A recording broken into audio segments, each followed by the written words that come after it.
দাদা এই তো দাদা, এই ডিম নিয়ে এসছি। ডিম নিয়ে এসছো, কি হবে? ডিমের অমলেট হবে? তা ডিমের অমলেট হবে না, ডিমের পোচ হবে। কেন এই তেলে ডিমের অমলেট করে দাও? না, এই তেলে ডিমের অমলেট হবে না, ডিমের পোচ হবে। আচ্ছা পোচই করে দাও, এই নাও। কিন্তু পরের দিন থেকে ডিম নিয়ে আসবে না, ডিম আমার কাছেই থাকে। अच्छा ठीक है। আচ্ছা ডিমের এই কুসুমটা ভাঙলো না কেন? না, কুসুম ভাঙবে না। কুসুম ভাঙলে পোচ হলো কি করে? কি বলছো, কুসুম ভাঙবে না? না, কুসুম ভাঙবে না। এ খাবে কি করে এটা? এই তো দেখো কিরকম করে খাই।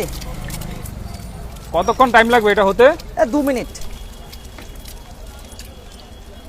বলেন কি দেবো? এ হয়ে গেল নাকি? এই তো হয়ে গেল। বাহ, 2 মিনিট।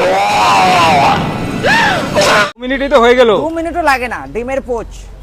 বাহ, এর সঙ্গে কি থাকবে? এর সাথে থাকবে ভাজা মশলা, বিট লবণ আর কাঁসার বাটি, কাঁসা চামচ। বাহ, कैसे कैसे लोग रहते हैं यार यहाँ पर। साला तुमको पागल कुत्ते का गाड़ी उठा के ले जाएगा, बता रहे हैं हम।